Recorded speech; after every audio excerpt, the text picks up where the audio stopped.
네, 오늘 본문은 지금 봉독해드린 요한계시록 8장 1절로 13절 말씀이 되겠습니다. 제목은 나팔재앙입니다. 나팔재앙.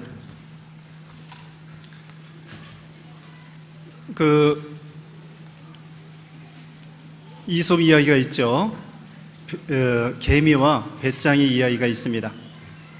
개미는 열심히 여름에 일을 하고 곡식을 저장하고, 그 다음에 배짱이는 여름 내내 노래만 부르다가 놀기만 하다가, 그 다음에는 가을에 겨울에 그 배짱이는 얼어 죽고, 개미는 곡식 저장한 것을 가지고 먹고 사는 것입니다.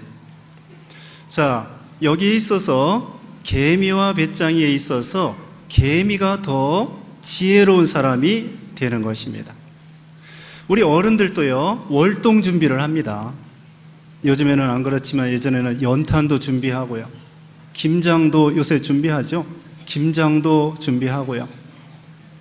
그래서 겨울을 준비하는 거예요. 또 창문에다 비닐도 치고, 이런 식으로 해서 겨울을 준비하는 것처럼 오늘날 우리 예수 믿는 신자들도요, 내세를 준비하고 인생의 종말을 준비하고 또 그 말세를 준비하고, 이런 사람이 지혜로운 사람이 되겠습니다.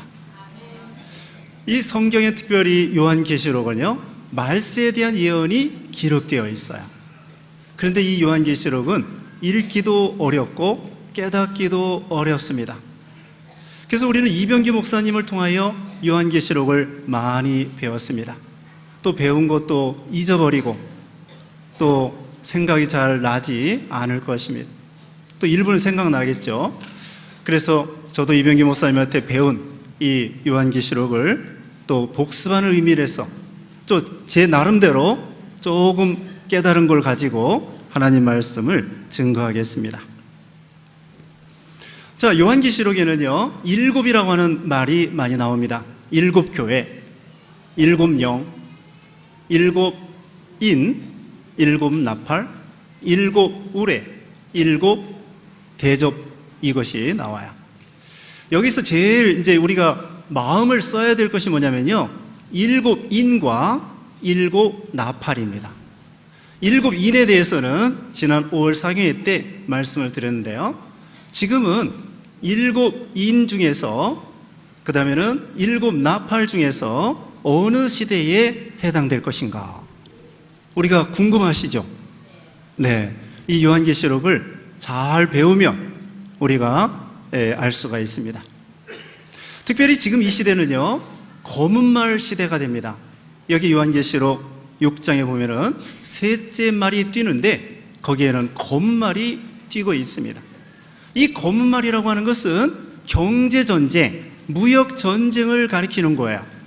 요즘에 특별히 트럼프 대통령이 나온 다음에 여러분 뉴스에 그런 말 많이 들어보셨죠?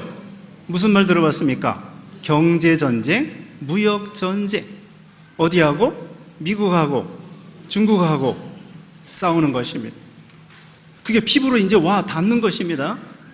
그리고 또한 미국에서 또 유럽하고, 미국에서 한국하고, 미국에서 작은 나라들하고 무역전쟁을 통하여 자기 나라 물건은 많이 팔고 다른 나라 물건은 적게 사고, 그래서 돈을 많이 벌고 싶어 하는 것이 이 세상 나라예요.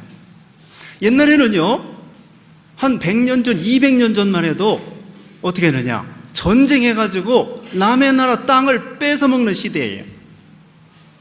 그래가지고 남의 거 나무도 잘라오고 쌀도 가져오고 석탄도 캐오고 사람도 종으로 부리고, 그렇게 살던, 전쟁에서 남의 거 빼사다 먹는 시대가 100년 전, 참 오늘이 해방하는 날이라고 그랬죠? 해방한 날 73년 전에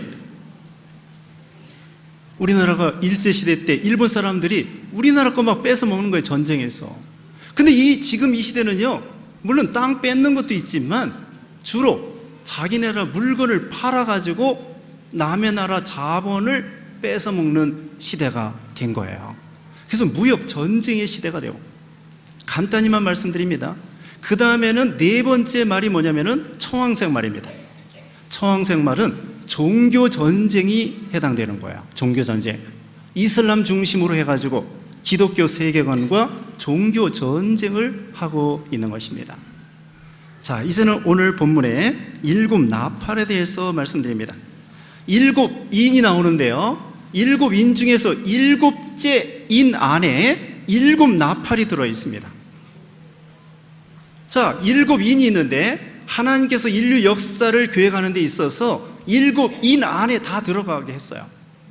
그런데 일곱째 인 안에 일곱 나팔이 들어 있어요. 그래서 일곱 나팔이 일곱째 인 안에 일곱 나팔, 오늘 배울 하나, 둘, 셋, 넷, 그 다음에 다섯, 여섯, 그 다음에 일곱째 나팔 안에 일곱 대접 재앙이 들어 있습니다. 그러니까 결국은 일곱 대접은 일곱째 나팔 안에 들어 있고, 일곱 나팔은 일곱 번째 인에 들어가기 때문에 인류 역사의 계획을 우리 하나님께서는 일곱 인 안에다가 다 집어넣고 거기서 이루어 나가시는 거야.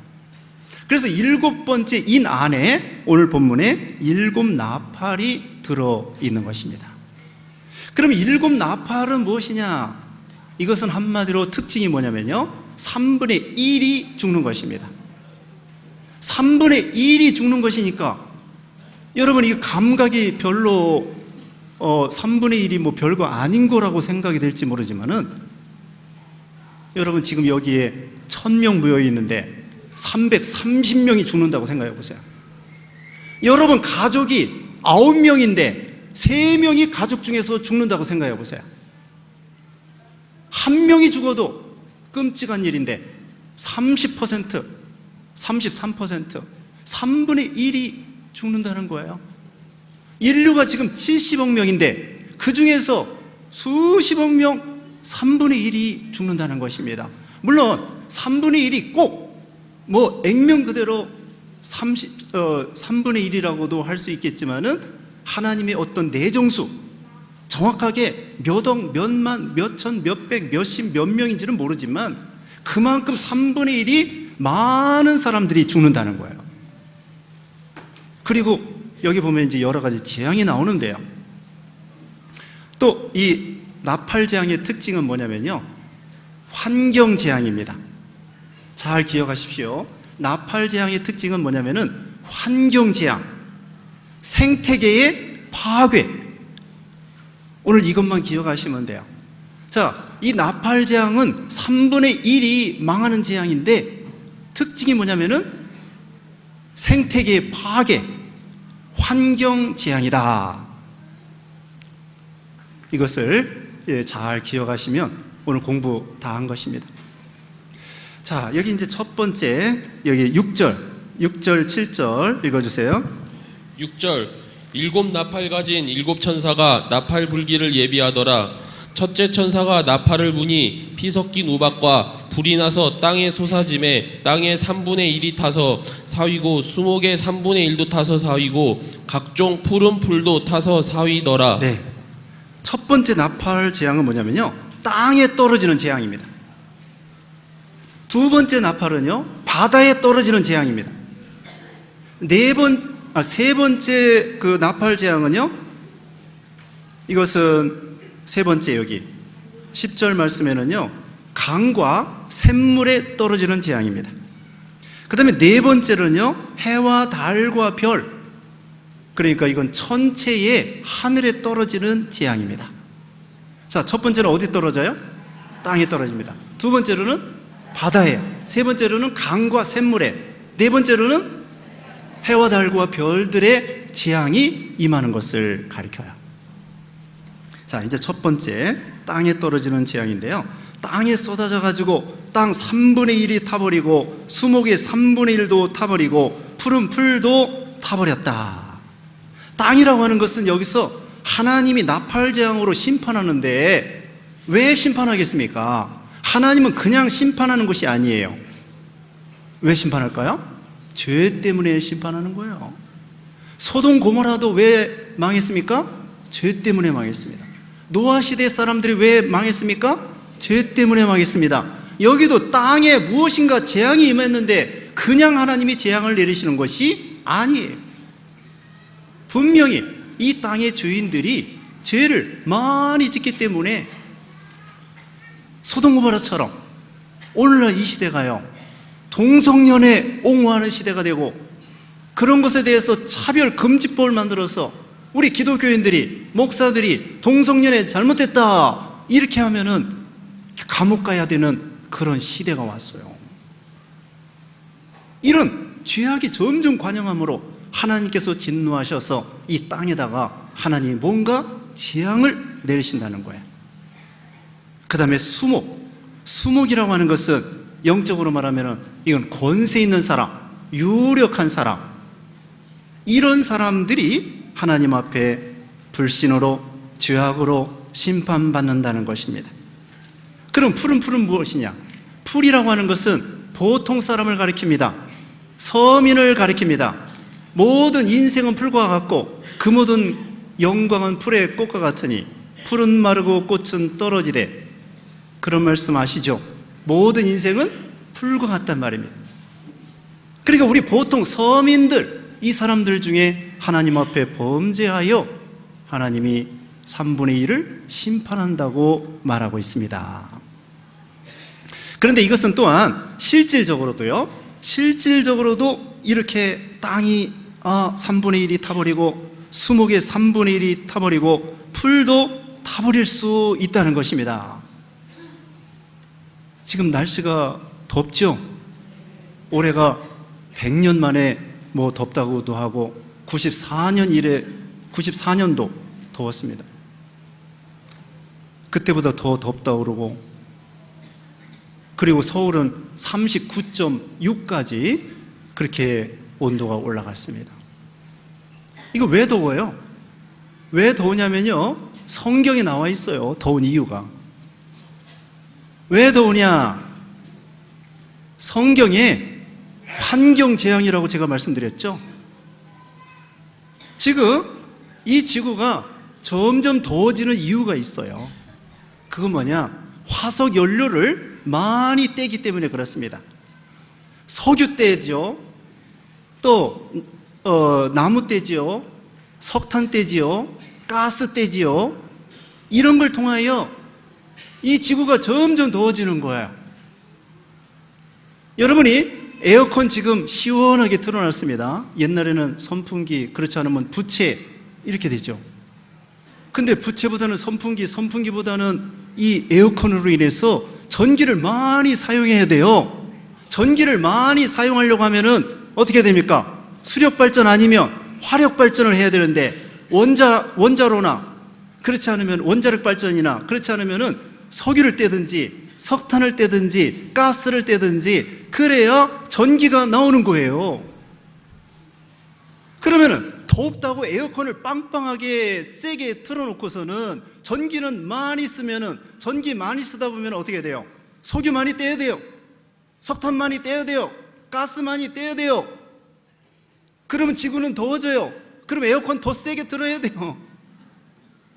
이게 악순환이라고 하는 것입니다. 악순환. 에어컨 더우니까 틀어야지, 그 다음에 전기는 많이 써야지, 석유 떼야지, 가스 떼야지. 그러면 지구가 점점 더워져가지고 사람이 살 수가 없는 그런 시대가 된다는 것인데, 이것이 옛날 이야기가 아니라 오늘날 이야기가 되는 거야.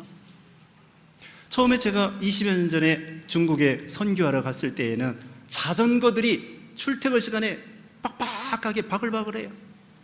한 5년 조금 지난 다음에 가보니까, 그때 갈 때는 오토바이들이 빡빡하게 다니는 거예요.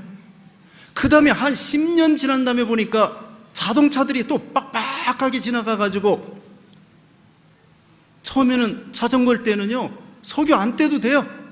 오토바이 때 석유 조금 떼요. 그러다가 나중에 자동차는 석유를 많이 떼야 돼요. 그러니까 지구가 더워지는 거야. 지구가 더워집니다. 앞으로요, 온도가, 지구 전체 온도가 4도, 5도가 될 것 같으면은 해수면이 10m 내지 60m가 올라간다고 합니다. 지구가 더워지면은 해수면이 남극의 얼음이 녹고, 얼음이 녹다 보면은 해수면이 점점 높아져 가지고 자카르타 북부에는 지금 1년에 25cm씩 해수면이 올라온다. 가라앉고 올라오고. 이제는 바닷가에 저지대에 사는 사람들은 어떻게 되느냐? 집이 잠겨요. 집이 잠깁니다. 소금물이 들어와서 농사도 못 짓고 사람이 살 수도 없고, 저지대 또 이런 섬이나 이런 낮은 지대에는 이제 앞으로 점점 잠기게 되어 있습니다. 지난번에 2011년 3월 달에 일본에서 쓰나미가 일어났잖아요. 그 사람들이 10m인가 이런 제방을 만들어 놓고 넉넉히 있다가 30m 쓰나미가 올라와가지고 많은 사람들이 2만 명 이상이 죽었다고 그러잖아요. 이제 앞으로는 그런 재앙, 예수님께서도 말씀했잖아요. 지진과 기근과 난리와 이런 것들이 말세에 많이 일어날 것을 예수님이 예언했던 것이에요. 그래서 지구가 점점 더워져가지고, 그 여러분이 후손들을 위해서요, 세상이 빨리 망하게 하지 않으려고 하면은 어떻게 되느냐? 에너지를 조금씩 써야 됩니다. 물도 물 쓰듯이 하지 말고 조금씩 쓰고, 전기도 조금씩 쓰고, 에어컨 틀을 거 선풍기 틀고, 선풍기 틀 거 부채질하고, 그렇게 해야만이 에너지를 절약해서 이게 좀 더 연장이 되는 거예요. 그런데 이거 속수무책이에요. 미국에서요, 파리 협약을 탈퇴했어요. 파리 협약이라고 하는 것은 세계 각국에서 이산화탄소를 줄이자, 나무를 심고 이산화탄소를 줄이자, 이렇게 얘기를 하는데 트럼프는 돈밖에 몰라요. 이래도 돈, 저래도 돈. 트럼프는 돈밖에 모른다고. 그래가지고 돈 되는 것은 무조건, 돈 안 되는 것은 하지도 않아요. 그래가지고 이산화탄소 전략하고 뭐 줄이는 거 우린 필요 없다, 마음 놓고 쓰자. 여기 수목이요, 수목이 3분의 1이 타버린다고 했는데, 지금요 여러분이 종종 뉴스에 들어보면은 캘리포니아에 산불이 종종 자주 납니다. 이번에도 났습니다. 아르헨티나도 났습니다. 산불이 나가지고 나무들을 많이 태우는 것입니다. 더우니까 누가 방화를 하지 않더라도 자기네들끼리 어떻게 해가지고 부딪혀서 이 발화해가지고는 산불이 나고 나무들이 많이 타게 되는 거예요. 그리고 또한 이런 아마존강 유역 같은데 지구의 허파라고 하는데, 그런데도 화전민이나 이런 것으로 인해서 그 나무가 줄어들고, 인도네시아 같은데 또는 저 시베리아 그런 나무의 벌목, 나무를 잘라다가 사람들의 종이로 쓰는 거예요. 종이로 씁니다. 나무 한 그루 만들려면은 50년, 100년이 걸리는데 잘라다 써가지고 종이 만들어가지고 나무 다 잘라버리게 되는 거예요. 더군다나 중국이나 인도나 이런 나라들은 인구가 많습니다. 그 사람들이 가난할 때에는 종이 별로 안 썼어요. 석유 많이 별로 안 썼어요. 그런데 이제 그들이 부자가 돼가지고 자동차도 걸리고 문화생활하기 때문에 석유도 많이 써야 됩니다. 그 다음에 나무도 많이 써야 됩니다. 중국, 인도가 부유하게 되면은요, 세계 사람들이 걱정이에요. 왜? 그 사람들은 블랙홀이, 자원의 블랙홀이에요. 다 잡아먹습니다. 석유도 잡아먹고, 나무도 잡아먹고, 세멘트도 잡아먹고, 철근도 잡아먹고, 돼지도 잡아먹고. 중국 사람들이 돼지 먹으면 돼지값이 올라요. 전에는 소고기보다 돼지를 많이 먹었는데 요새는 또 좀 살기 좋아졌다고 해서 소고기를 많이 먹네? 그러니까 세계적으로 소고기 값이 또 올라요. 중국 사람들이 이와 같이 자원에, 또 인도도 지금은 별로 오지만 앞으로 잘 살게 되면 10억 이런 인구가 자원을 갖다가 다 잡아먹게 됩니까? 나무도, 지금 나무 얘기하잖아요. 나무. 하나님이요, 참 신기하게 만들어 놨습니다. 나무는요, 이산화탄소를 먹고 산소를 내놔요. 사람은 그 반대야. 사람과 동물은 산소를 먹고 호흡할 때 이산화탄소를 내뿜는 거예요. 그래서 이런 산에 오면은 나무가 있을 때에는 신선하죠. 왜 그래요? 산소가 많기 때문에 그래요. 그러니까 사람은 이산화탄소를 내뿜고 산소를 들이마시는데 식물은 탄소 동화작용을 하느라고 탄소를 먹고 이 산소를 내뿜는 거예요. 그 나무를 다 자른다. 가뜩이나 이산화탄소가 많이 이렇게 불때가지고 많이 나오는 면에 나무 다 자르면은 탄소 누가 먹어? 나무가 그 이산화탄소를 받아야 되는데. 그렇기 때문에 이산화탄소가 점점 많아져가지고 지구는 더워지게 되는 것입니다. 올해만 더울 거 아니에요? 앞으로 계속 덥습니다. 그리고 풀도 그래요. 자, 풀도요 점점 줄어듭니다. 몽골 같은데 겨울에 비가 많이 와야 돼요. 이스라엘 나라도요 겨울에 비가 많이 와서 갈릴리 호수가 좀 차야 돼요. 근데 겨울에 눈이 안 오고 비가 안 오면은 몽골 같은데 풀이 줄어들어요. 그래서 요새 가물잖아요. 몽골도 가뭅니다. 고비 사막 같은 사막이 넓어집니다. 중국에도 사막이 넓어집니다. 그래가지고는 우리나라 황사가 자주 일어나죠. 왜 옛날부터 황사가 더 자주 일어나느냐? 사막이 넓어졌기 때문에 그래요. 비가 오는 데만 왕창 오고 안 오는 데는 전혀 안 오고.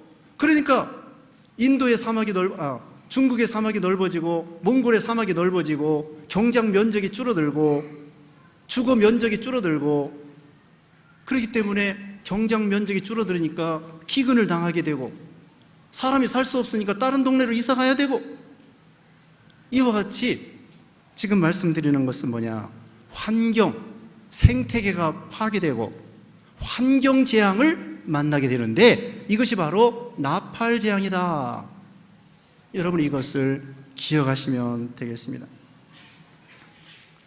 그 외에도요, 우리는 지금 예를 들면은 그 꿀벌 있죠, 꿀벌. 벌이 점점 없어지는 거예요. 여러분 그런 뉴스 들어봤을 거예요. 꿀벌이 꿀만 우리에게 주는 것이 아닙니다. 꿀벌이 수분을 해가지고 뭐 배나 사과나 이런 데 꽃잎에 꿀을 따먹으면서 그 발에다가 꽃가루를 묻혀서 암술, 수술에 그 수분작용을 통하여 열매를 맺히는 거예요. 그렇기 때문에 과학자들이 연구해 본 바에 의하면은 이 꿀벌이 지구의 먹거리에 곡식과 과일의 3분의 1을 수분한다고 합니다. 만약에 이 지구에 꿀벌이 다 없어진다, 3분의 1의 먹거리가 없어지게 되는 거예요. 열매가 맺히지 않아. 그래서 사람들이 붓으로 가지고 일부러 가서 꿀벌 역할을 하고 있잖아요. 수분을 하고 있습니다. 이제는 꿀벌 없어지게 돼 있어요. 왜? 사람들이 또 농약을 쳐요. 농약을 치니까 꿀벌들이 먹을 게 없어요. 요새 여러분 제비 봤습니까? 제비? 사람 제비 말고 사람 꽃뱀도 있고 사람 제비도 있는데, 그런 제비 말고 강남 같은 제비 있잖아요. 요새는 강남 갔다 오지를 않아. 와도 다 죽어요. 왜? 그 곡식 같은 데에다 농약을 뿌리니까. 거기 벌레를 잡아먹어야 되는데 농약이 묻은 벌레를 먹으면은 이 제비들이 농약에 중독이 돼가지고 죽는 거예요. 메뚜기도 없어요. 농약을 치니까.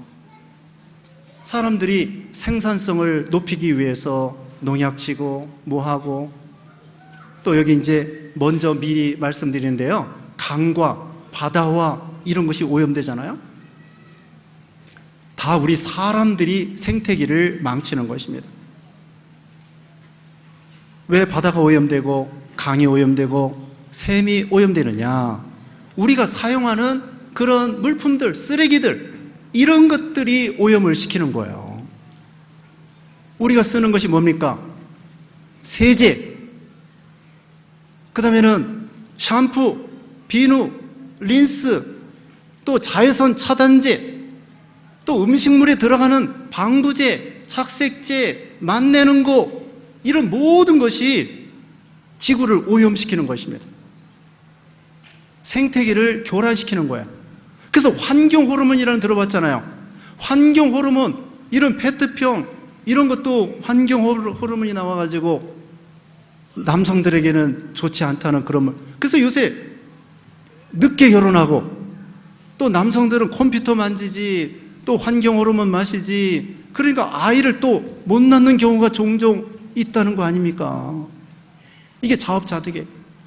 그 다음에 플라스틱 같은 거, 또 비닐루 같은 거, 이런 것이 바다를 오염시키고 강을 오염시키게 되는 것입니다. 타이어 있죠? 여러분이 자동차 타고 왔습니다. 자동차 타고 오면서 에어컨 세게 틀어놓고 기름 많이 떼고 오셨습니다. 지구를 덥게 만드신 거예요, 여러분이. 그리고 자동차 타이어 그 마모된 거 있잖아요. 그런 플라스틱이 어디로 갑니까? 비가 오면은 냇물로 해가지고 강으로 해가지고 결국은 바다로 가는 거예요. 타이어 마모된 거, 비닐로도 우리가 적게 써야 돼. 그래서 머그컵 써라. 종이컵 쓰지 말고 머그컵 써라. 그 다음에는 시장 바구니 가지고 가라. 비닐로 쓰지 마라. 그거 다 환경을 보존하기 위한 거예요. 우리가 쓰는 지금 말한 대로 세제나 비누나 린스나 샴푸나 의약품이나 화장품이나 이거 안 쓰고 살 수가 없잖아요. 이런 모든 것이 생태계를 오염시키는 거예요. 그래가지고 바다도 고기가 살 수가 없습니다. 강에도 고기가 살 수가 없습니다.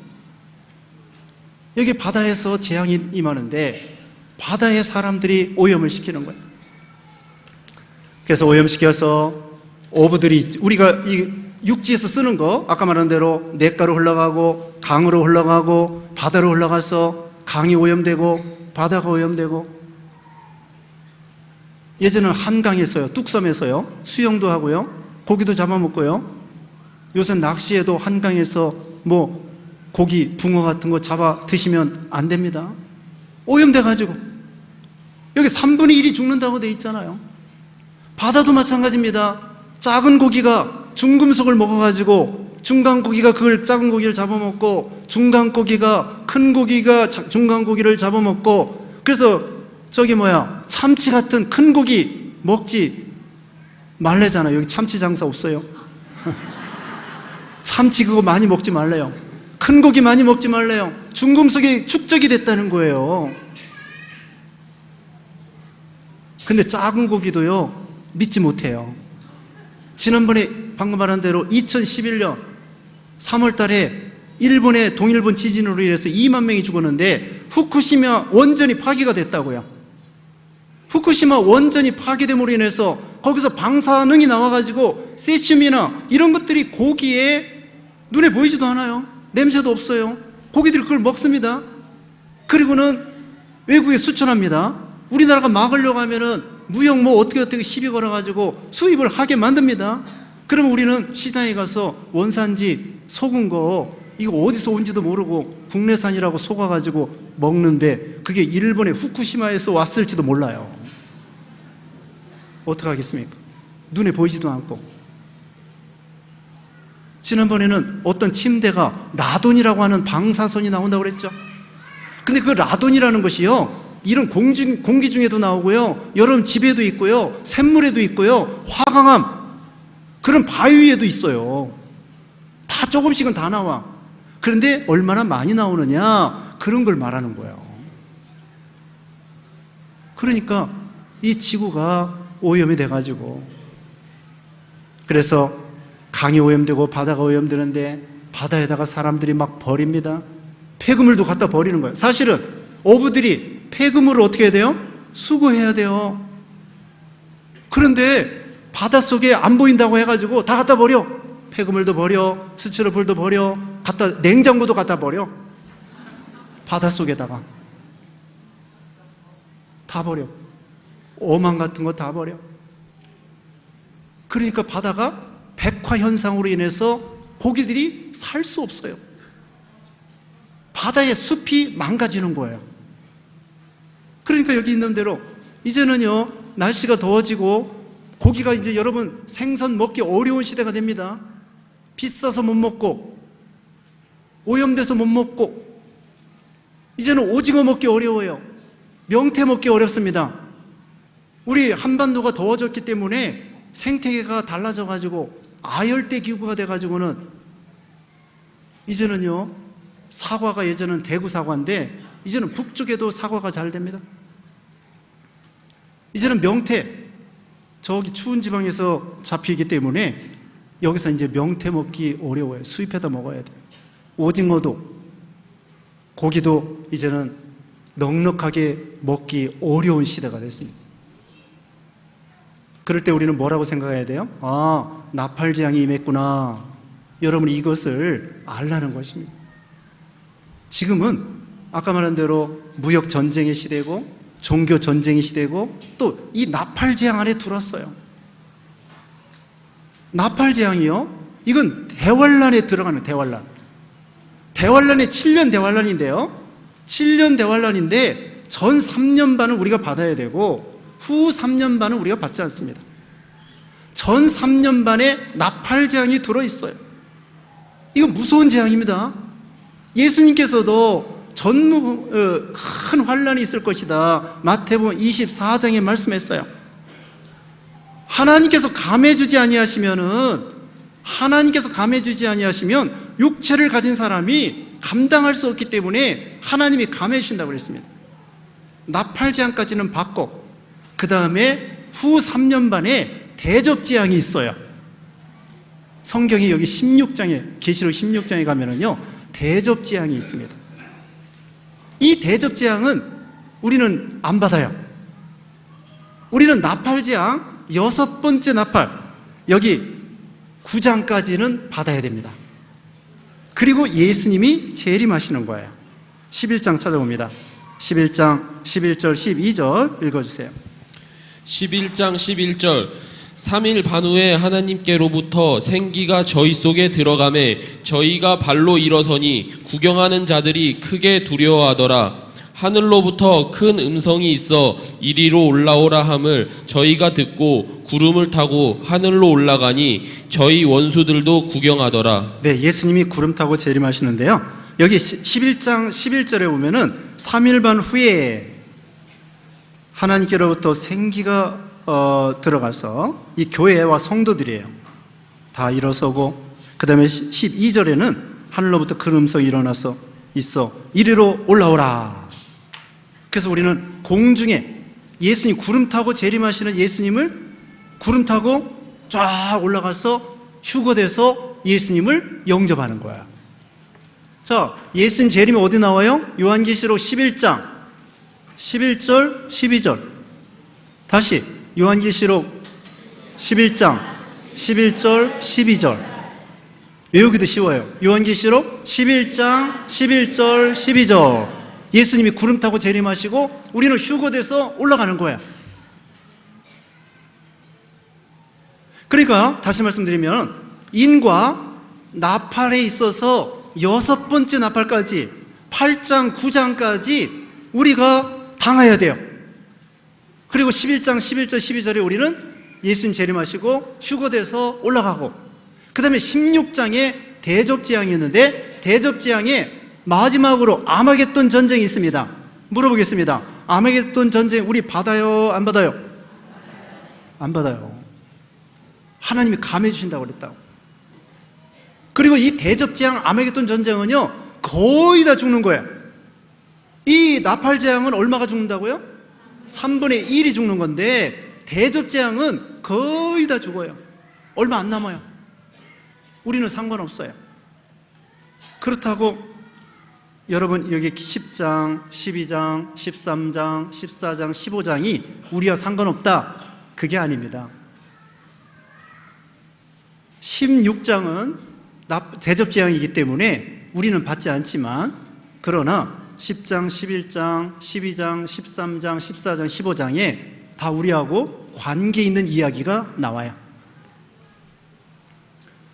그래서 예수님이 3일 반 후에 재림하신다.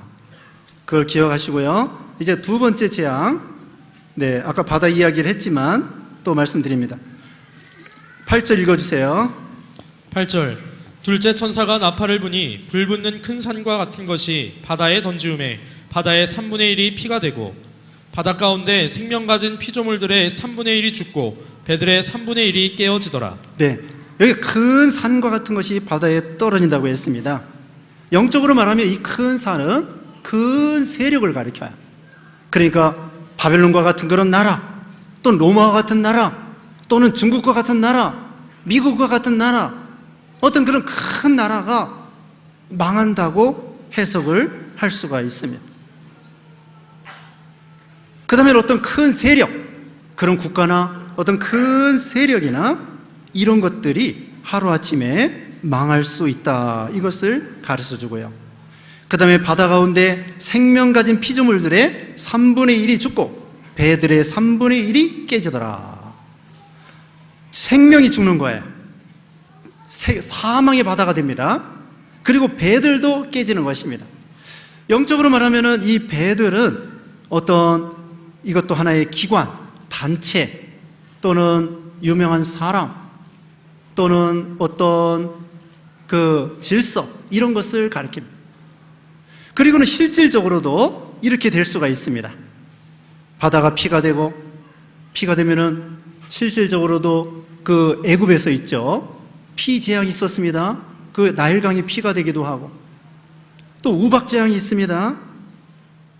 우박 재앙도 있고, 여기 7절에 나왔죠. 우박 재앙, 피 재앙, 실질적으로 애굽에서 그런 재앙이 출애굽다에 일어났었습니다. 그리고 실질적으로도 배들이 깨지는 거예요. 배들이 3분의 1이 깨지고, 어떻게 보면 또 어떤 전쟁을 통하여, 해상 전쟁을 통하여 함선이 깨지고 유조선이 깨지고 배들이 깨지고, 또는 이 아까도 바다가 오염된다고 했는데 유조선이 파괴됨으로 인해서 거기서 기름이 유출된다든지 이런 것으로 인해서 바다가 죽게 되고 생물들이 죽게 된다는 것을 보여주고 있습니다. 배들도 죽고, 그 다음에는 피조물들도 죽고. 비행기는 어떨까요? 비행기도 항해한다고 그래요. 항공기라고 합니다. 대한항공이라고 합니다. 항공. 항자를 보면은요, 한자에 배주자가 들어있어요. 배주자가 들어가 있습니다. 항자. 항자 있을 때 앞에 배주자가 들어갔어요. 비행기도 깨질 수 있습니다. 또 이것은 또 더 나아가서 물질, 문명, 기계, 문화, 이런 것이 깨질 수가 있습니다. 건물이 깨질 수 있고, 배가 깨지고, 비행기가 깨지고, 건물이 깨지고, 단체가 깨지고, 어떤 기관이 깨지고, 어떤 기계, 물질, 문명, 이런 것이 깨질 수 있습니다. 그래가지고 바다의 생물들이 살 수 없는 그런 시대가 되는 거예요.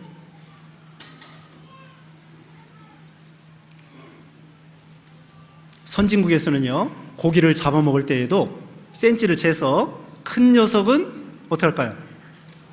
큰 고기는 잡아먹고 작은 것은 놓아주는 거예요. 왜? 키워서, 치어 같은 것은 키워가지고 어미가 됐을 때 잡아먹겠다는 거예요. 근데 중국과 같은 나라는요, 저인망을 가지고 서해 바다를 완전히 싹 쓸어가요. 조그만 고기까지 다 잡아먹기 때문에 나중에는 서해 바다가 완전히 황폐화가 돼가지고 잡아먹을 게 없어요. 그것도 바다에 이렇게 생물들이 죽는 거라고도 할 수 있겠습니다. 그 다음에 10절, 11절 읽어주세요. 10절 셋째 천사가 나팔을 부니 횃불같이 타는 큰 별이 하늘에서 떨어져 강들의 3분의 1과 여러 물샘에 떨어지니 이 별 이름은 쑥이라. 물들의 3분의 1이 쑥이 되매 그 물들이 쓰게 됨을 인하여 많은 사람이 죽더라. 네, 큰 별이 하늘에서 떨어졌다고 했습니다. 이 큰 별은 1장 20절 거기 보면은요, 교역자, 사장. 별은 교역자를 가리킵니다. 목사. 그래서 이것이 타락하는 거예요. 목사가 타락하고 그러니까 이단이 되는 거예요. 문선명과 같은 사람, 박태선과 같은 사람, 그런 사람들이 우리 기독교 안에서 나와가지고는 이단이 되는 거예요.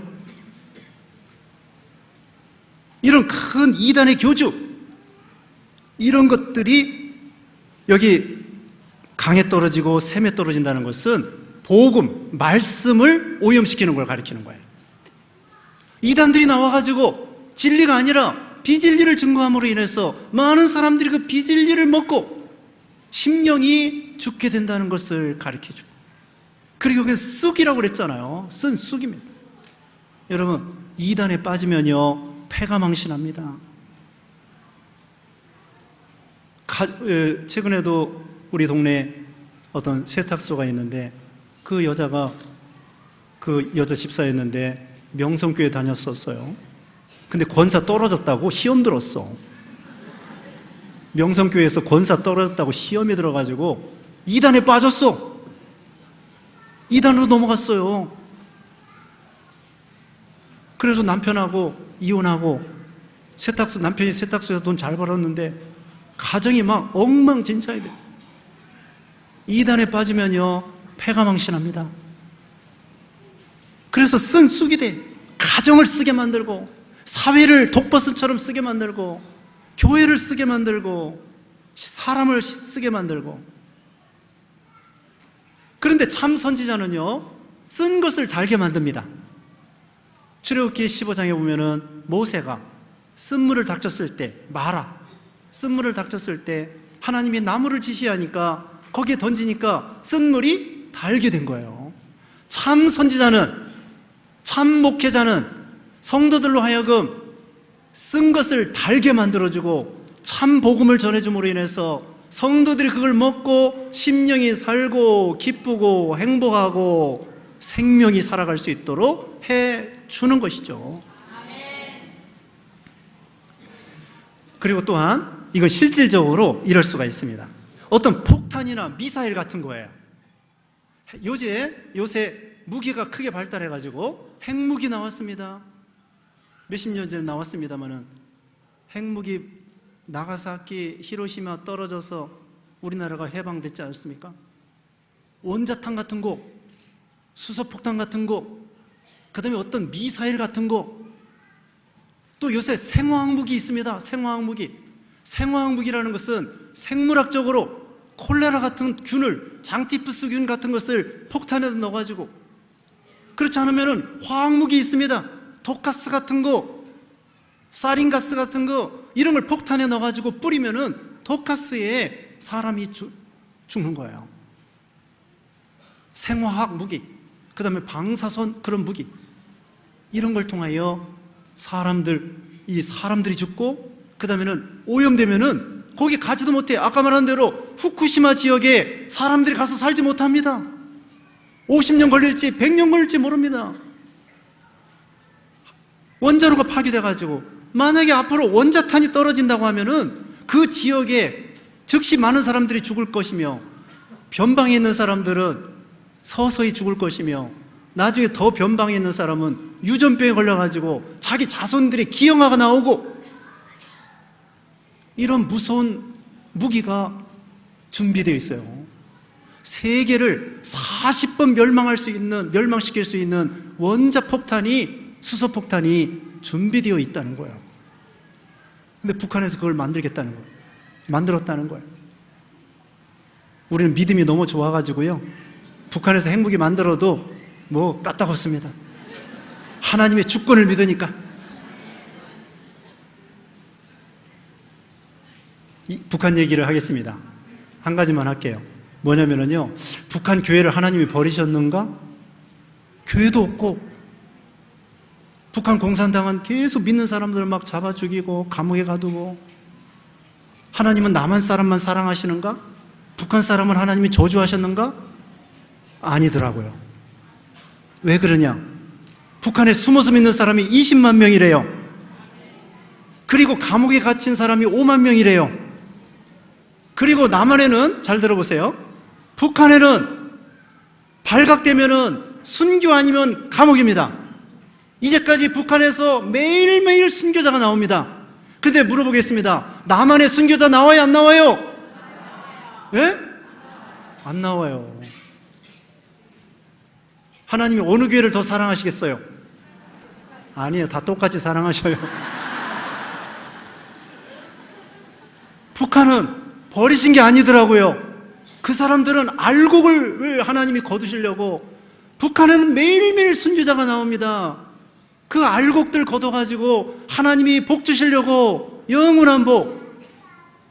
그래가지고 껍데기 교회는 다 없어졌을지라도 그 숨어서 믿는 사람 알곡들을 귀하게 보셔가지고 순교자가 되고 나중에는 그 사람들이 그루터기가 돼서 북한에도 분명히 언젠가는 복음의 자유 있을 것을 믿습니다. 남한은 뭐냐? 남한은 교인들이 많아지고 부흥하고 발전하고 그래서 전도하고 선교하라고 그래서 우리나라가 선교 대국이 됐습니다. 3만 명 이상을 선교사로 보낸 거예요. 그래서 하나님은 우리 대한민국을 사랑하시는 거예요. 우리가 목사님들 기도 중에도 오늘 해방하는 날인데 우리 대한민국이 망할 수밖에 없는데 왜 이렇게 해방시켜가지고 종교 자유를 줬느냐? 선교하라고, 전도하라고, 생명 살리라고 그렇게 주신 거예요. 그러니까 북한 교회 그들 저주한 거 아닙니다. 하나님께서 순교자 얼마나 큰 축복입니까? 네, 그건 이제 부수적으로 말씀드린 거고요. 자, 쓴 쑥, 실제로 어떤 폭탄 같은 거 이런 것들이 떨어져 가지고 또는 어떤 그 강에 떨어져서 물이 써서 못 먹는 것입니다. 예를 들면 뭐 페놀, 낙동강 페놀이라든지 벤젠이라든지 여러 가지 화공약품 이런 것들이 오염돼 가지고 취수장에서 물을 취수할 수가 없는 거예요. 수돗물을 먹을 수가 없는 거예요. 그런 시대가 된다는 것이죠. 그 다음에 넷째 천사 이야기입니다. 12절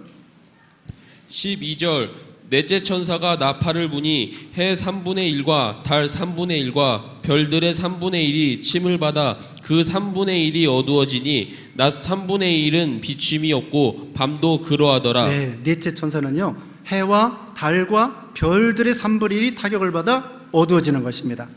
자, 영적으로 말하면은요 해는 진리를 가리킵니다. 진리. 교회, 그 다음에 달은 뭐냐? 반사해서 비치는 거기 때문에 교회를 상징합니다. 진리를 받아가지고 비추어 내보내는 거예요.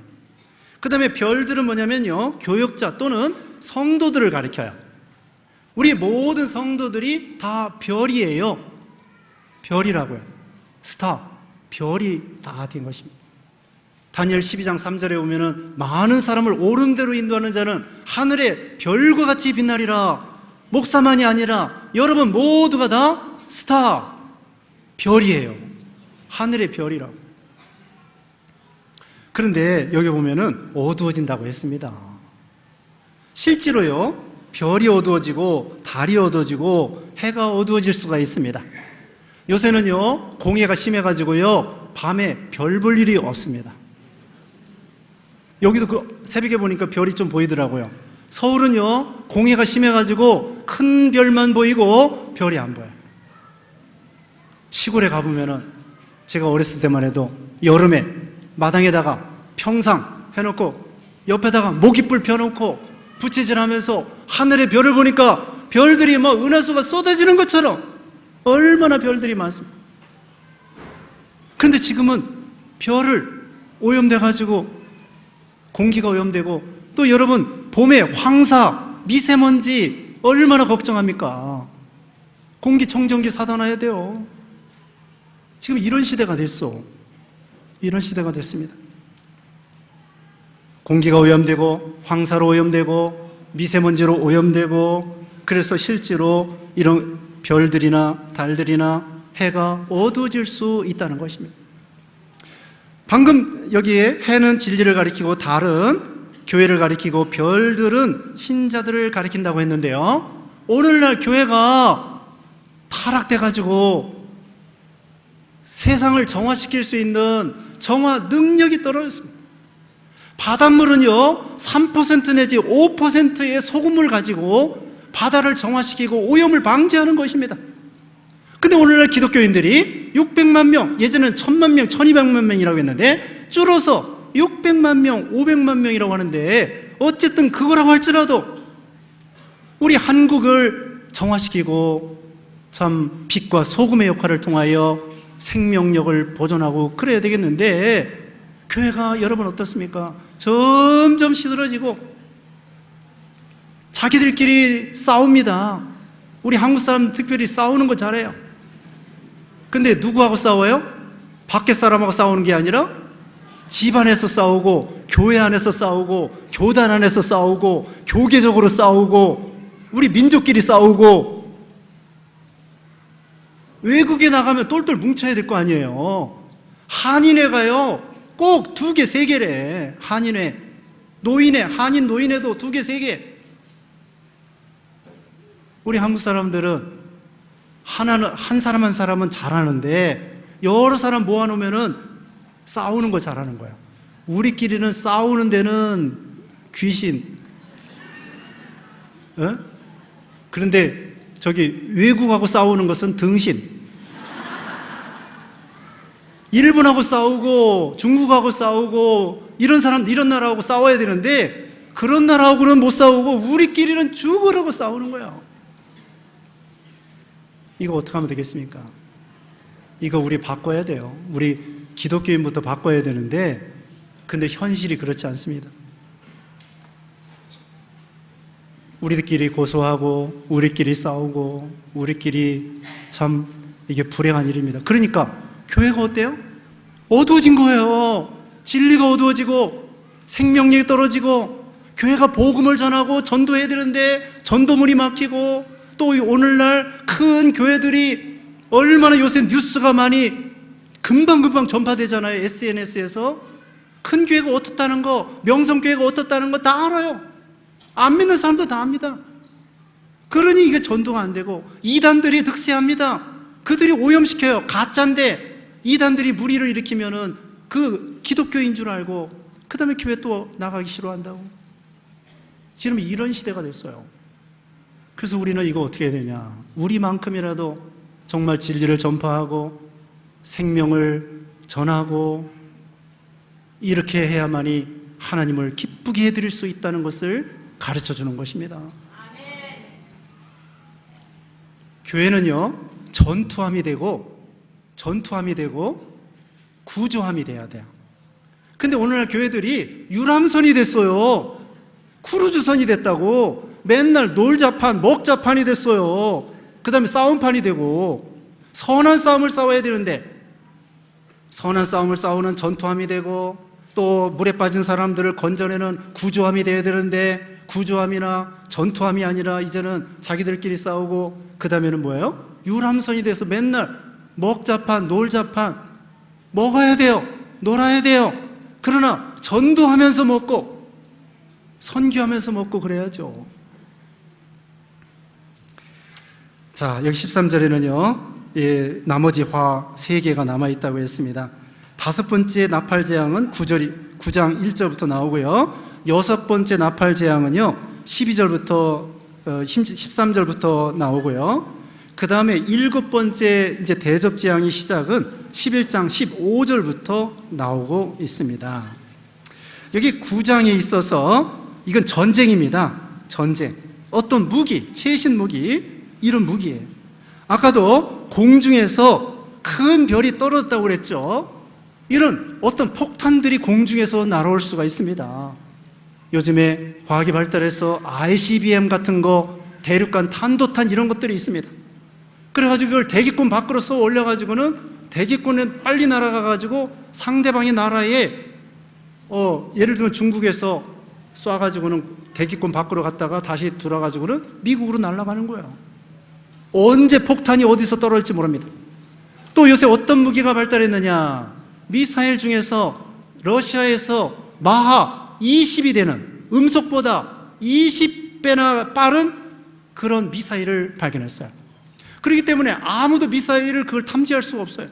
너무나 빠르기 때문에 눈에 보일 수. 요새 스텔스기 많이 들어왔잖아요. 스텔스기나 또는 그런 무서운 빠른 무기가 빨리 떨어지기 때문에 그걸 방어할 수 있는 그런 레이더나 이런 것이 할 수가 없는 거예요. 그러니까 이제는 폭탄 떨어지면은 그냥 죽을 수밖에 없는 거야.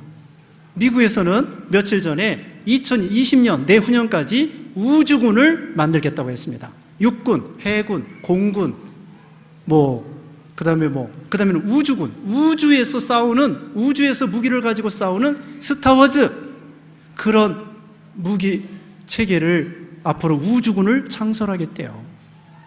이제는 어디에서 폭탄이 날아올지 우리는 감을 잡지 못하게 될 때가 온 것이죠. 여기 9장 7절에는요, 어떤 무기가 있는데 황충들의 모양이고요. 예, 전쟁을 위하여 준비한 말들 같고, 그 머리에 금 같은 관 비슷한 것을 썼으며, 그 얼굴은 사람의 얼굴 같고 또 여자의 머리털 같고, 그 다음에 9절 중간에는 그 날개들의 소리가 병거와 많은 말들의 전쟁터로 날려가는 소리와 같다고 했습니다. 이건 그 당시에 1900년 전에 사도 요한이 이 계시를 봤는데 미래의 어떤 무기를 본 거예요. 어떤 물체를 본 거예요. 그게 황충, 메뚜기 같고 여자의 머리털 같고 철 흉갑으로 되어 있고 날아가는 소리가 꼭 황충이 날아가는 그런 날아가는 소리가 들리는데, 이건 오늘날로 말하면 이건 제가 생각해 볼 때 헬리콥터 같은 거예요. 헬리콥터. 블랙호크와 같은 헬리콥터 무기가 있습니다. 그 돌아가는, 위에서 돌아가지고 헬리콥터가 뜨뜨뜨뜨뜨 하고 돌아갑니다. 그리고 철 흉갑으로 돼 있고 앞에는 유리로 돼 있고, 그 다음에 막 여기서 폭탄이 나오고 꼬리에서 나오고. 그래서 사도 요한이가 미래 1900년 2000년 후에 있을 그 최신 무기 물체를 보고 여기다가 기록한 거예요. 황충은 메뚜기예요. 메뚜기 비슷한 헬리콥터가 날아가는 것을 성경이 미리 예언되어 있는 거예요. 또 오늘날은 드론이라는 게 있습니다. 드론 들어보셨죠? 무인 드론 해가지고 물건도 날라가지고 사진도 촬영하고, 그런데 거기다가 얼마 전에 베네수엘라 대통령을 공격하기 위해서 드론에다 폭탄을 넣어가지고 공격을 했다는 거예요. 그러니까 앞으로 이렇게 드론이 또 한 마리가 아니라 한 개가 아니라, 여러분 평창 올림픽 때 드론이 이렇게 하는 거 봤죠? 그런 식으로 그게 무기가 돼가지고 한꺼번에 메뚜기처럼, 여기 황충이라고 했잖아요. 이게 막 날아가는 것이 다 해서 폭탄을 장착해가지고 쏘면은 이건 누구든지 막을 수가 없어요. 그리고요, 거기 13절에 보면 6번째 그 나팔 재앙인데요, 이것도 전쟁입니다. 유브라 대강 그 중동에서 전쟁이 일어나는데 16절에는 2만만이 참여하게 해요.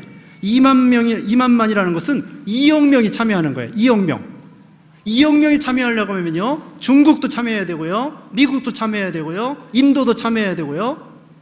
이 사람들이 다 전 세계적으로 전쟁해가지고 중동 유프라테스 강 거기에서 전쟁을 하게 된다.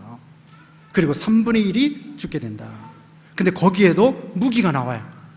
거기에도 무기가 나오는데 확실한 건 모르지만 어떤 탱크 같은 무기가 동원되지 않을까, 그렇게 생각해 볼 수 있습니다. 자, 이제 결론적으로 말씀드립니다. 지금 이 시대는 무역 전쟁의 시대고 종교 전쟁의 시대고 환경 재앙, 이런 재앙을 우리는 피부로 느끼고 있습니다. 이젠 지구가 얼마나 오래 갈지 모릅니다. 예수님의 심판과 재림이 얼마 남지 않은 것입니다. 우리가 주님의 날과 재림하는 날과 시는 몰라요. 그러나 말세의 징조를 통하여 곧 주님의 재림이 가깝지 않겠는가, 이것은 느낄 수 있는 거예요. 그러므로 결론적으로 마태복음 25장에 있는 것처럼 슬기로운 다섯처럼 등불과 기름을 잘 준비해서 예수님 재림할 때에 영광 중에 재림하시는 예수님을 영광 중에 영접할 수 있도록 환난을 대비하고 주님의 재림을 우리가 대비하고 기도 많이 하고, 여기 1절부터 5절까지는요 기도하라고 되어 있습니다. 만물의 마지막에 가까이 왔으니 너희는 정신을 차리고 근신하여 깨어 기도하라. 베드로전서 4장 7절에 있는 것처럼 우리가 기도 많이 해서 믿음의 실력을 준비해서 예수님 재림할 때에 기쁨으로 주님을 영접할 수 있는 여러분 되시기를 주님의 이름으로 축원합니다. 기도하겠습니다.